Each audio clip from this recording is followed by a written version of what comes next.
Perkenalkan, nama saya Puri Mardika, NIM 61014180227, Rombel PJKRA 2018. Di sini saya akan menyampaikan produk desain usaha dalam industri olahraga yang saya munculkan, yaitu mini rekreasi. Latar belakang saya menciptakan produk ini, yang pertama, banyak alternatif wisata yang dipilih untuk hiburan. Mini rekreasi ini dapat dimanfaatkan sebagai tempat wisata sekaligus sarana edukasi anak. Yang kedua, anak-anak mulai acuh terhadap lingkungan sekitar. Wisata ini diharapkan dapat membuat anak lebih dekat dengan alam dan peduli lingkungan. Yang ketiga, kecenderungan anak milenial melakukan aktivitas dalam ruangan. Wisata ini dapat menjadi referensi beraktivitas di luar ruangan. Yang keempat, anak zaman sekarang cenderung mencari kesenangan lewat gadget. Wisata ini dapat menjadi alternatif kesenangan sekaligus membuat anak melakukan aktivitas agar tetap bugar karena melakukan olahraga rekreasi.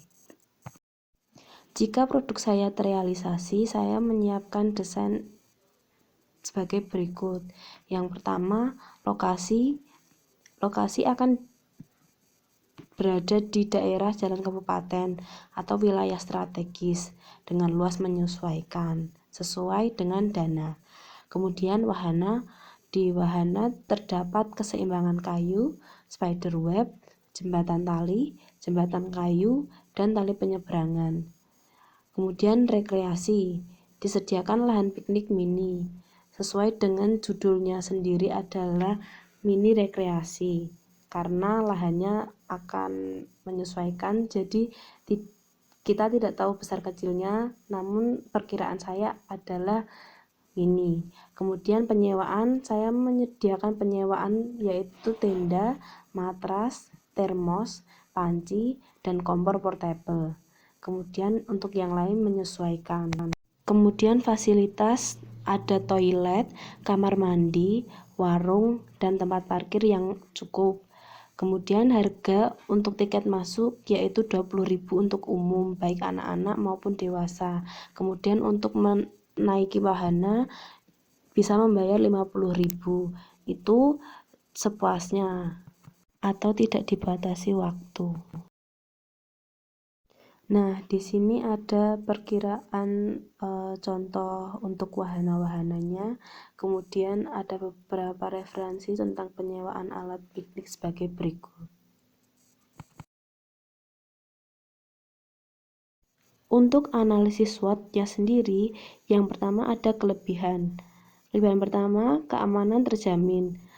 Karena untuk menarik perhatian anak-anak, wahana dibuat sedemikian rupa sehingga keamanannya terjamin dengan ketinggiannya cukup rendah, dan alat pengaman seperti helm telah disediakan. Kemudian harga terjangkau seperti yang telah saya sebutkan tadi. Kelemahannya, wahananya sedikit seperti yang saya sebutkan tadi, masih 6. Kemudian tempat kurang luas karena kita tahu sendiri untuk pajak di daerah jalan kabupaten pastinya mahal. Jadi mungkin saya menyebutkan ini mini sendiri karena dengan lahan yang cukup sempit seperti itu. Kemudian peluang pesaing sedikit karena di daerah saya tempat untuk rekreasi masih minim. Kemudian peminat pasti karena saya menargetkan lebih ke anak-anak dan orang tua yang menunggu berpiknik seperti itu. Lalu yang terakhir ancaman, yaitu pajak tinggi seperti yang telah saya sampaikan masalah harga tadi. Kemudian karyawan banyak karena untuk ada penyewaan warung, kemudian kebersihan toilet, keamanan seperti itu perlu diperhatikan. Strategi saat pandemi dan era digital. Saya menggunakan 3 strategi. Yang pertama, strategi segmentasi pasar. Saya menargetkan anak-anak kelompok belajar SD. Hal ini dikarenakan sekolah-sekolah SD belum banyak yang memiliki fasilitas luar kelas. Padahal pembelajaran luar kelas sendiri penting untuk menghilangkan kejenuhan anak. Saya akan menawarkan atau mengajukan penawaran sponsor dan media partner untuk menunjang dan mengenalkan bisnis saya.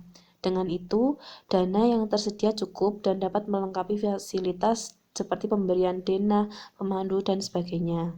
Kemudian yang kedua, strategi berorientasi pasar. Untuk promosi awal, saya akan mencari koneksi yang kuat seperti kepala daerah atau kepala kecamatan, Pak Camat, atau kepala desa seperti itu. Kemudian saya lakukan untuk mempromosikan bisnis saya. Misalnya dengan menjadikan model lalu di-post di Instagram selama beberapa hari, saya memberikan fee atau sebagainya. Kemudian untuk strategi ketiga itu strategi relasional pasar. Saya akan mengajukan proposal-proposal sponsor atau media partner untuk menunjang bisnis saya. Sekian yang dapat saya sampaikan, semoga bermanfaat dan maaf apabila ada salah-salah kata yang saya ucapkan. Terima kasih.